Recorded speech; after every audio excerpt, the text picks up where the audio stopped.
to find the linkage, right? To find the linkage for climate change actors and also the disaster risk reduction actors. I'm not sure where you are right now. Okay, where are we right now? Because we need to have a good governance on both DRR and also CCA. We need to have a collaboration among actors. We need to have a proper decision-making processes. And lastly, we need to advocate policy and administratively conducted through multi-level of governance and through the horizontal parts of governance. Okay. Next, this is my last slide.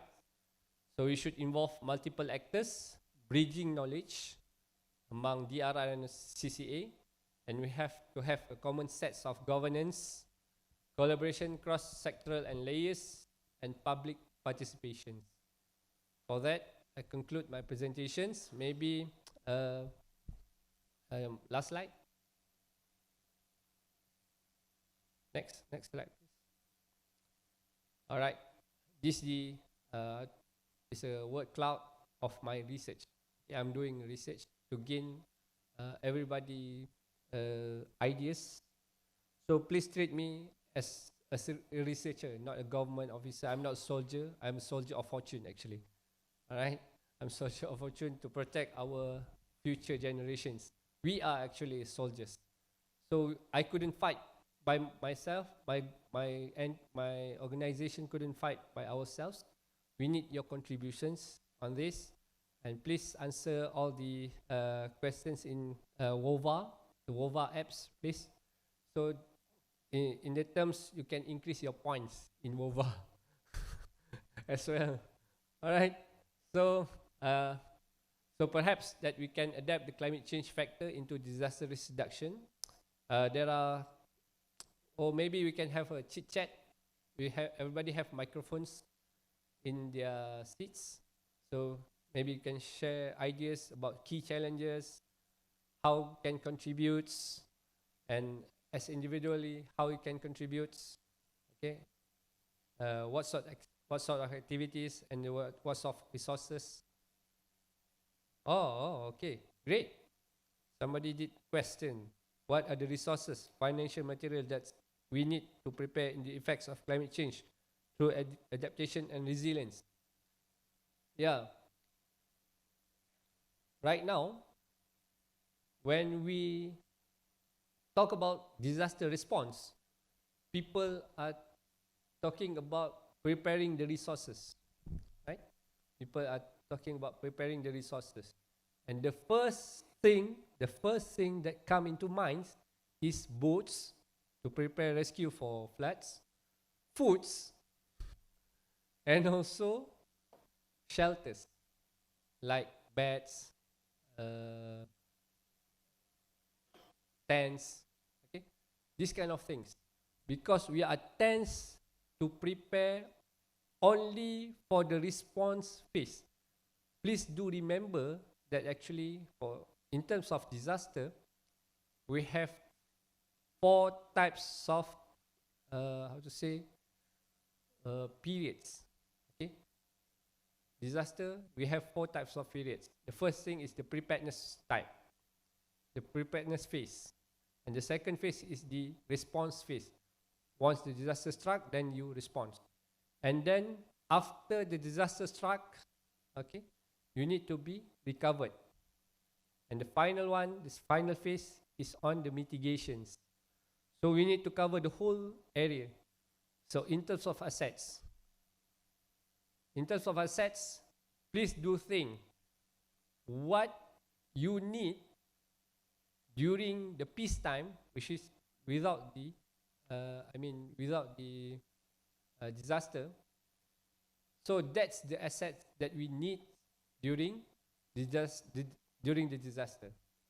For example, previously, people don't care about Wi-Fi in the shelters, right? But now, if you put people in shelters without Wi-Fi, they're like killing themselves. No entertainment, right? These sort of things. Okay. Any idea? Can you share? Please state your name, organizations. Maybe you need to push the button. Yeah. Yeah.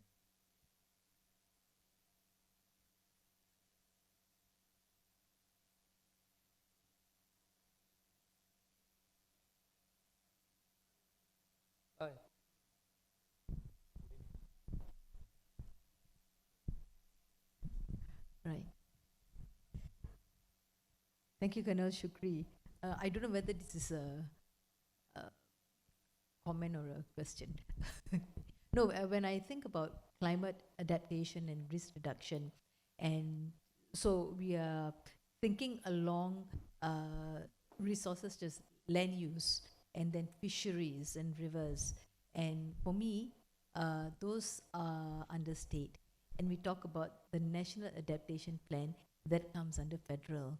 And right from a policy perspective, if federal and state can't reconcile, like federal comes out with policies, but the adaptation plans, everything that needs to happen is happening at the state level, right?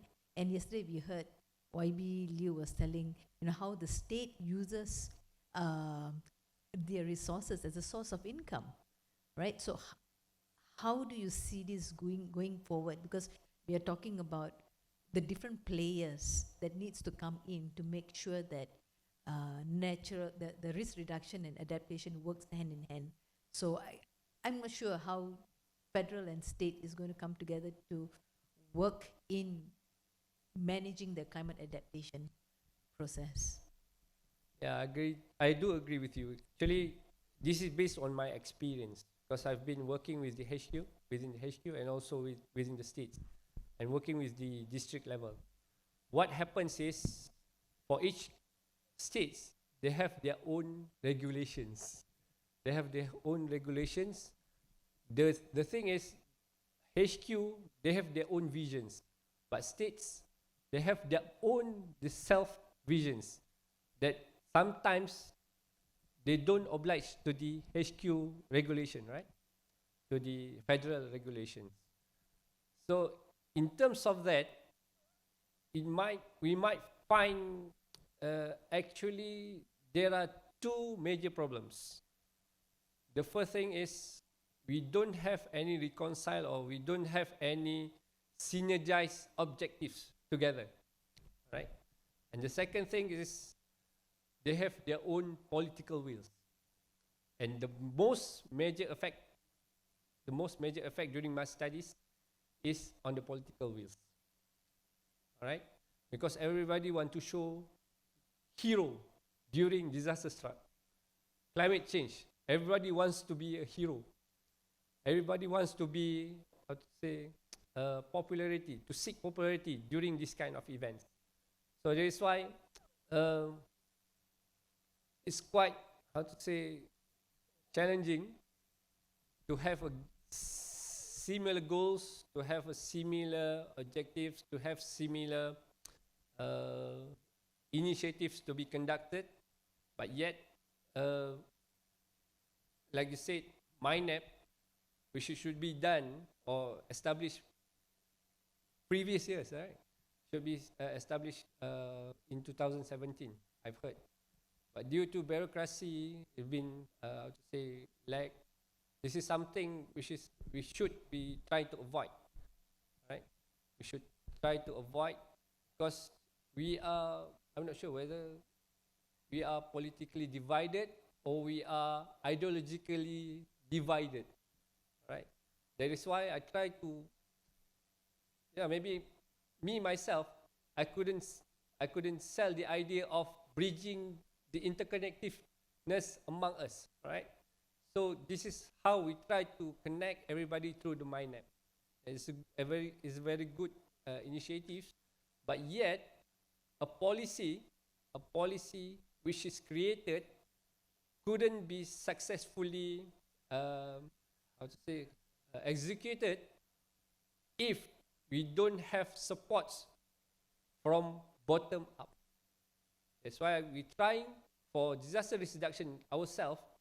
the most common term we are trying to sell is the community-based disaster risk management, which is truthfully comes from the rakyat themselves rather than from the government. But it is quite hard compared to Japan.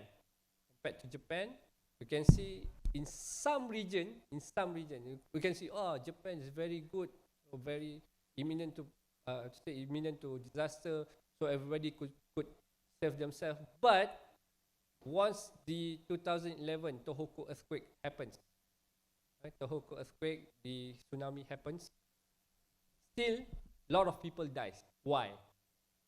There's a big why. Okay, they promote their Bokomi system. Bokomi is something comes from the community. Bokomi is the is a forget the term. What is bo? What is ko? What is me?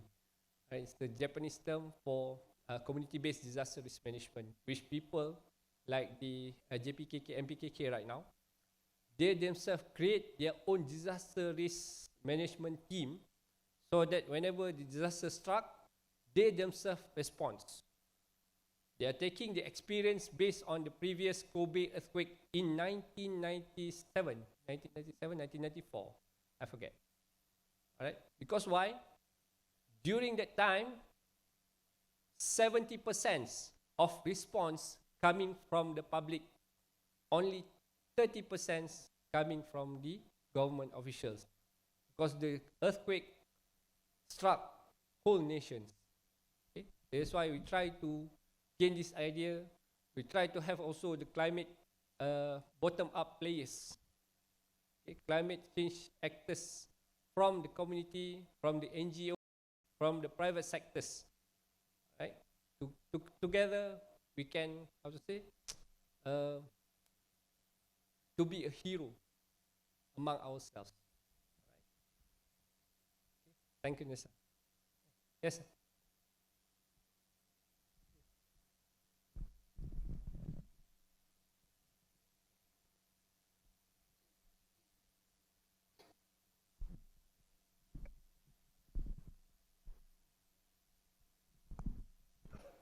Yes. Thank you very much. I think the points that you make very, very clear. Also, some of the feedback from the audience is very, very timely. Just speaking from my previous experience in the ministry, where I served for many years before I retired, I think the idea of the National Adaptation Plan is not to craft something above and separate from any existing flood mitigation or any existing planning exercises to reduce exposure to floods or reduce the impact of floods. Rather, it's an exercise to compile and integrate all the existing flood management plans in such a way that we can actually begin economizing.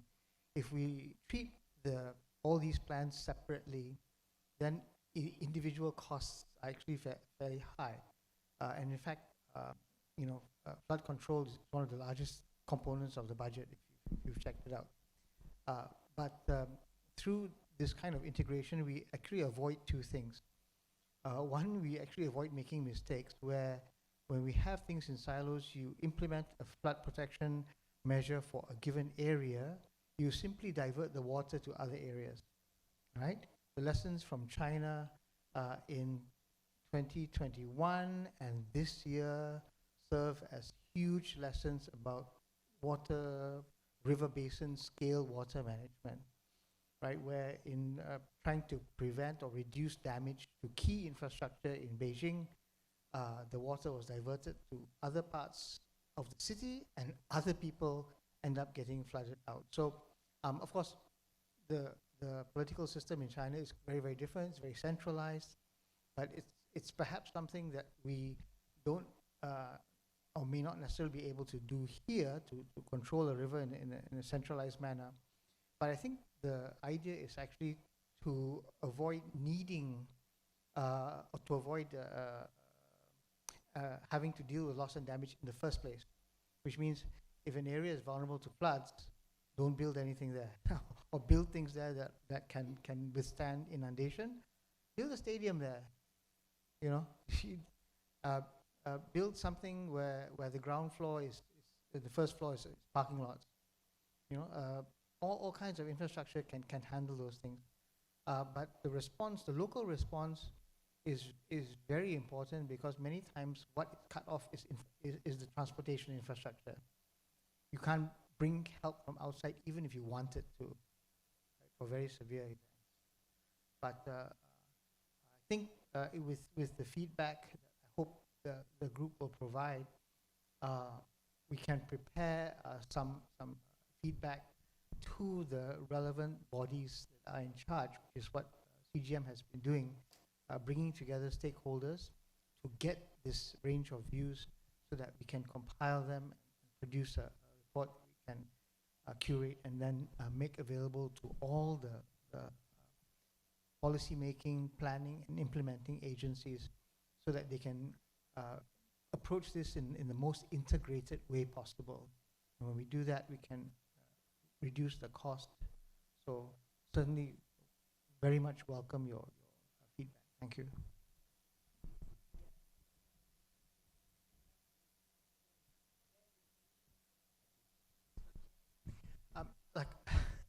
Like I said, I've retired from the civil service, so I'm not privy to what's precisely going on in the ministry itself.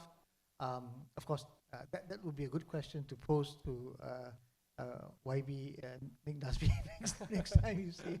But he has mentioned that they are working on the NAP, and it is something that's a fairly high priority. The first impact of loss and damage is more emissions, right? It's first impact. You need to expend more emissions to clean up the mess. Then the second impact is more emissions, because you have to rebuild and restock all the things that you know. Preventing loss and damage in the first place should be an overriding priority. So when you ensure that that's done, hopefully in the process you'll also avoid loss of life. But that really takes foresight planning, and that takes an understanding of historic events from the past. Because like I said, 50-year floods are now going to become 20-year floods, 100-year floods now going to become 40-year floods, these sorts of things. And the severity is. Thank you, Doctor.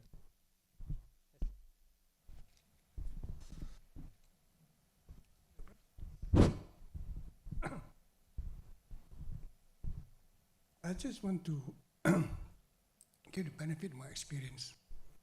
We had the worst floods in Malaysia in 1971. Floods is a perennial problem, monsoonal problem for the east coast of Malaysia in time of. But the first time that Malaysia declared emergency was 1971, because Kuala Lumpur was flooded. I was involved in the response and the rescue mission based in Kuantan. It was bad. For the East Coast people, they used to be. It's a perennial problem. Sometimes they celebrate, like Songkram. They enjoy themselves during floods. Ladies would come out, nice dresses, lift up above their knees, and men enjoy themselves. But 71 was quite bad because it was quite bad because it caused a lot of damage, property damage, asset losses, and life loss. So 2 years after that, I was involved in the committee. We suggested the government then, to the Pahang state government, Kelantan, Terengganu. They have to relocate the people. They live in an area will bound to be affected by floods every year, without fail, every year. But they claim heritage problem, they refuse to relocate. I counted then, we calculated, it was cheaper for the government to actually build new villages, relocate them, and it's cheaper than flood response and mitigation. Until today, they have not done it. And this climate change will make it worse. And we have the other problem with development, especially in Klang Valley. All the flood mitigation ponds, they reclassified and development. The good case was the Moda in Shala. There was a flood mitigation pond. But lo and behold, the political masters, this is where the G parts comes in, corruption. They approve development. Lo and behold, they had the floods, I think 2 years ago. They were inundated. And DID blamed the pumps not working. So I told DID, you should check the pumps before the crisis, not after the crisis, the pump not working. And the pump not working, quite simple. It was inundated with water. So they should put the pump higher than all these are common sense. But sad to say, the government side response, especially the civil servants, they're actually incompetent. I can say that because I served 30 years in the government, and they're really more incompetent than before. If I was talking in 1971, they were incompetent. Today, 2013, they are actually useless. You can quote me on that. But this is a situation. But we have to do something more than that. I can understand your frustration. It's a problem. But I also believe in a bottoms up. You have to empower the community. The community have lost a lot of powers because of political situation. Since independence, the young Muhammads become more powerful than district officer, land officer. So they took over everything. So we have to give power back to the community, to the kampung. Empower them, they can manage themselves better because they know. So all those men in suits and ties sitting in Putrajaya, they have no idea. So the disaster committee there actually are clueless. They don't know even how to respond. So it's very sad. I volunteered myself. I said, can come there and advise you how to do it? Or they say, no, you're too old. So I said, I'm fine. I'm 81 years old, but I got tons of experience. But the younger generation do not appreciate experience. And they do not know history. I went through this many years, 71, running the whole show for flood relief. And 2004, in tsunami in Indonesia, I was there with UN. I was there running the whole show. But they were quite good. The generals there were in charge. They came, they say, they actually traumatized after tsunami. I went there and said, Pak Jafar, kami semua sudah tak boleh fikir. Serah pada Tuhan. So I took over everything and ran. And it saved them. But they lost 200,000 lives. But it was something different. It was not foreseen, and nobody was prepared for it. So when the fishes were brought to shore, the villagers went down to the beach to collect. And 1 hour later, came the waves, wiped them out. 200,000 people died. I had also the unfortunate responsibility to go and collect the bodies in trucks for a mass burial. It was very sad. So I always believe empower the community. But the Japanese do, they empower them. Yeah. So in this case, we have to reverse this political development to centralize everything, especially here, everything is centralized to Putrajaya, which is wrong. We have under the constitution, federal rules, state rules, and local councils. They have lost all the powers, it came all to Putrajaya in the hand of the Prime Minister and the Cabinet. That's the worst thing can happen to us. It has happened to us. We need to reverse that. So before we talk climate change, if we don't prepare all these things, we can talk until the cows come home on climate change, we still get nowhere. So we need now to understand, be aware. And you all, to everyone, every citizen have to stand up and shout. You have to scream. They won't listen. You have to scream harder, louder. So we have to empower the people. So every 5 years, politicians, they are just think 5 years, very short term, 5 years. Today they wait, tomorrow become young Muhammad, they think on the next election. We are thinking long term, our lifetime, for our children, grandchildren, and their children. So let us now walk the talk. We've been talking about climate change now. Yeah. Go back to 2010 start. Until today, we achieved nothing. We keep talking, 2050. I say it's too late. Disasters around the world today, everywhere, America, Canada, Greece, everywhere. It's a disaster. But we're still talking. And we keep on talking. We'll have summits this year, summit next year, all over the world summits. But we still achieve nothing. We have to be more result orientated. We just can't talk anymore. So that's my experience. You cannot betray my age, from 71. Long time ago. 50 years ago, older than most of you. Thank you, sir. The keywords that I've been picked up is community empowerment, and the other thing is decentralization. Actually, the keywords is decentralization, because why? Nowadays, we are having a hierarchical, bureaucratical policy, gaining from top to bottom. But we try to gain some community empowerment, which is community-driven policy making. This is something quite new to Malaysia, right? Okay, but no, it's not new. But he's been there he's been there in Malaysia, but long forgotten, sir, right? Long forgotten, because you can see I can share my experience.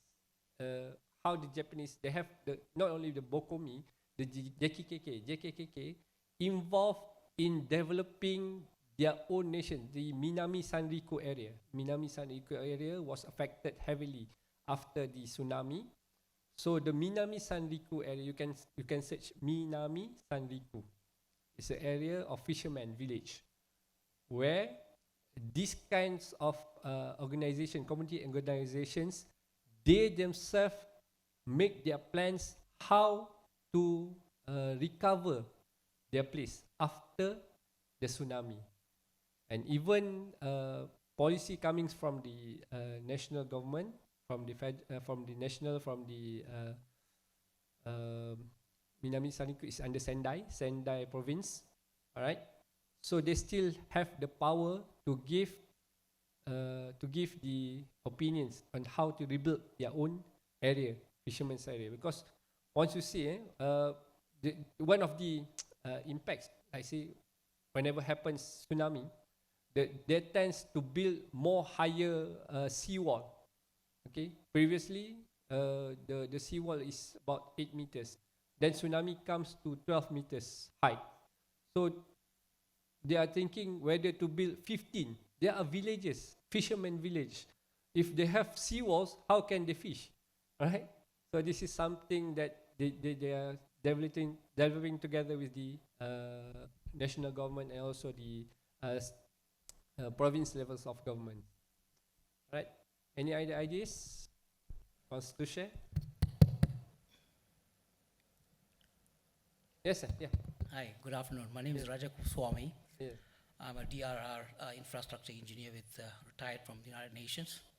And Great. mainly I serve in war and crisis zones. But it's impacting mostly environmental and humanitarian displacement. Having served with them for 15 years, both in tsunami, Aceh, the gentleman was saying there, and Jakarta earthquake, and back in Afghanistan and Iraq.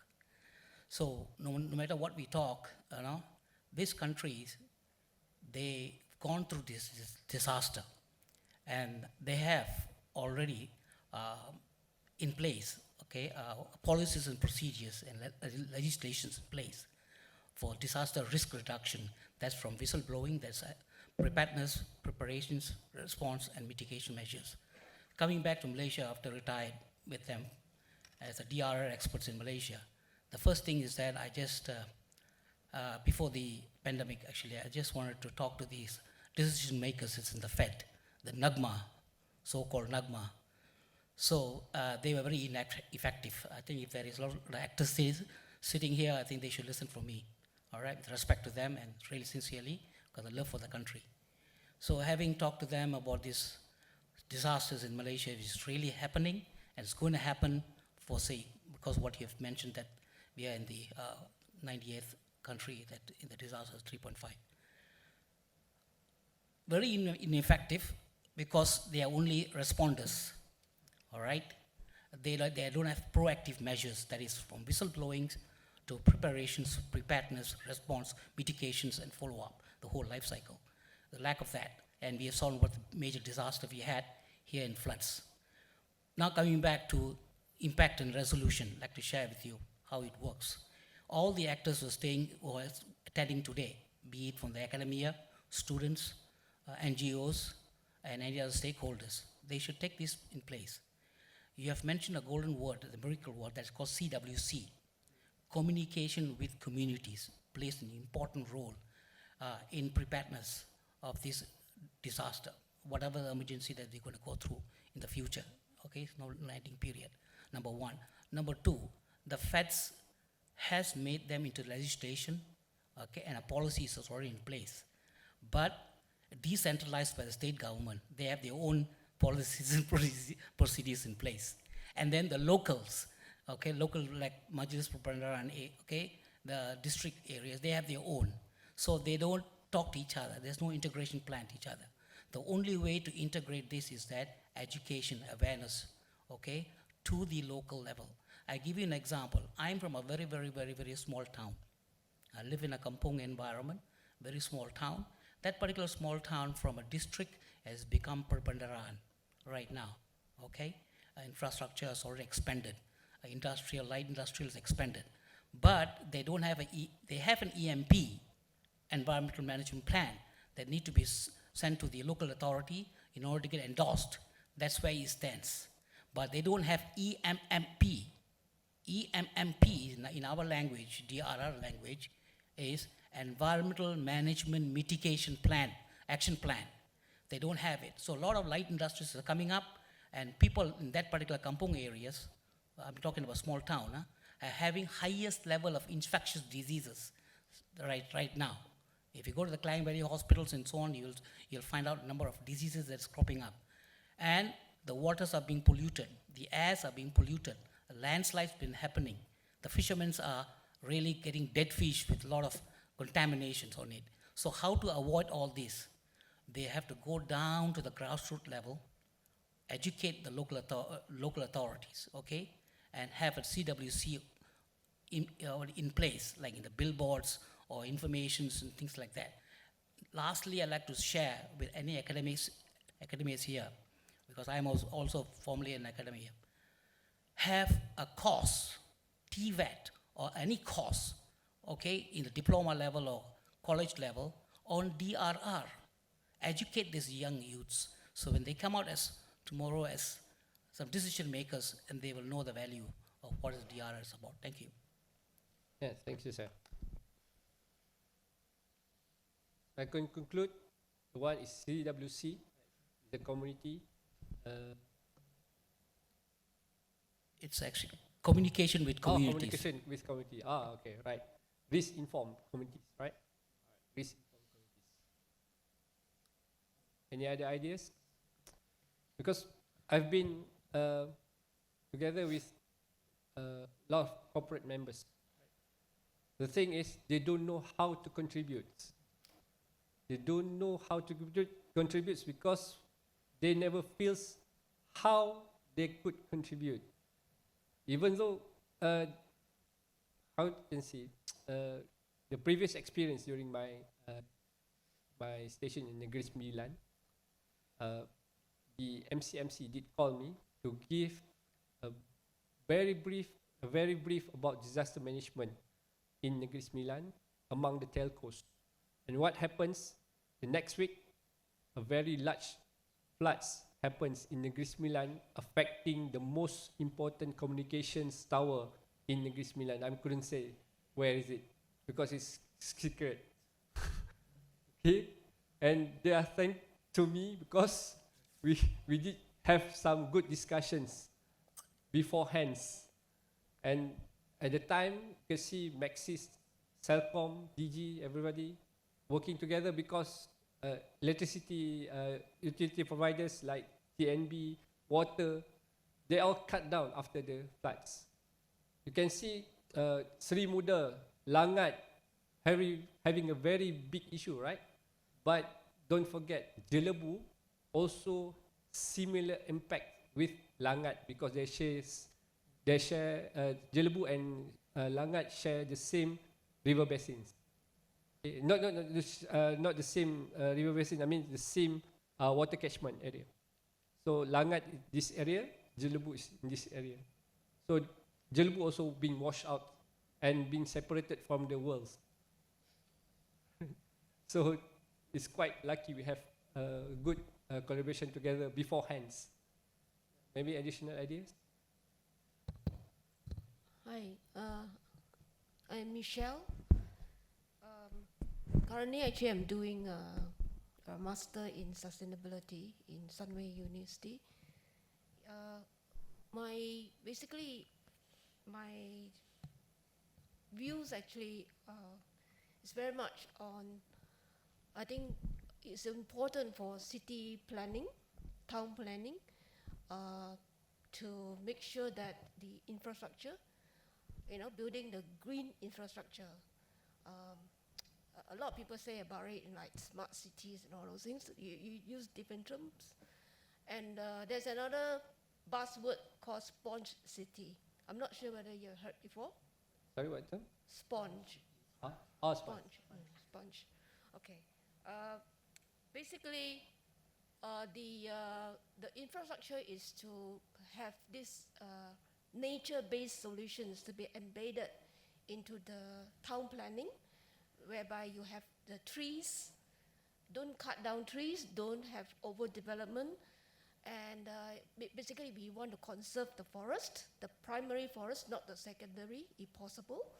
And also, in terms of rivers, our whatever the ponds that we have and all that can be used as actually to absorb actually the flood water and all those. So the water resource management is very important. Basically, the whole infrastructure. So that is what I would like to share. And also, I did a paper on flood mitigation system by technology. In Malaysia, unfortunately, we are very way behind. I think it's at a very infant stage. You're talking about sensory technology, where you can actually have this early warning system. We are not there yet. So in terms of resources, expertise, we actually need to really beef up if we want to actually tackle the flooding problems in Malaysia. Thank you. So I believe everybody gained the idea, right? First is from the public participation, meaning everybody could participate in either way of you, in the way of what task is you are holding, what assignment or what level of ranks you are holding, so you can participate. The second thing is legislations that we need to enforce into our systems for CCA and also DRR. And the third thing is to implement the technology development. But the most things I believe I can conclude before I end my sessions for the workshop. I'm sorry, it's quite short for this kind of workshop. Normally we have about 2 to 3 hours because everybody have lots of ideas, right? And the final thing is about the usage of technology. The usage of technology and how the technology people, scientific peoples, the academy, educational could contribute together to develop a very good systems, hands by hands with the government, NGOs, with the regulatory bodies, and also the private sectors. So, if you have, yes, Doctor. Just to also add to what's been said earlier, I did serve with the previous administration. It was the administration that had to handle the Sungai Kim Kim disaster, and as you know, YB at the time was very active there. Participation of local community, very, very immediate. We got air quality sensors, immediately set them up all over the area. Hosts for those included schools, many other types of government agencies. As long as we had the air quality machine there, the local community were more than happy to participate in that. Another thing that we tried to assess was the level of exposure, particularly along the east coast, because the villages there are open to the South China Sea. And we were thinking about, disaster training for beginning in schools there. Because while we have climate impact, there are other types of impacts like geological impacts, earthquakes and tsunamis that have nothing to do with climate, perhaps. but still impact that area. So for example, do school children understand what to do when there's an earthquake? So what you do in an earthquake in KL is very different from what you do in an earthquake in Terengganu, especially by the sea. Because the earthquake could trigger a tsunami. Instead of running down, you should be running up. All right, and you should be having drills. So in the same way that we have fire drills, we should be having earthquake drills, we should be having tsunami drills, and it should start very young, but when the children begin to internalize this, then they grow up informed about hazards and risks, and they even grow up thinking about how to prevent the ones that are preventable, particularly those related to climate change. So hopefully, this being a fresh new administration, we can rekindle many of these ideas, bring them back up at a time when we have administration that is keenly open to listening to your views. So once again, I would join in welcoming your input, written, or otherwise, to any of these workshops, so that we can put together a very comprehensive document. Thank you very much. Thank you very much, Doctor. So for that, I conclude my short workshop sessions for this afternoon. And please, everybody, the session still opens through the WOVA apps. You can increase your points. All right. Right now, they say I'm the number one. I'm the first. I mean, the first, not the first one now. I'm the number one in the WOVA apps. So maybe you can challenge me. Because why I try to bring up myself, I'm the one who managed the disaster before I know. Sir, what's your name again, sir? I'm Raja Kopuswami. From other than Mr. Raja, so I need to present myself from the climate change actors right now. All right. With that, thank you very much for your participation. Please add on some info or ideas. Thank you very much.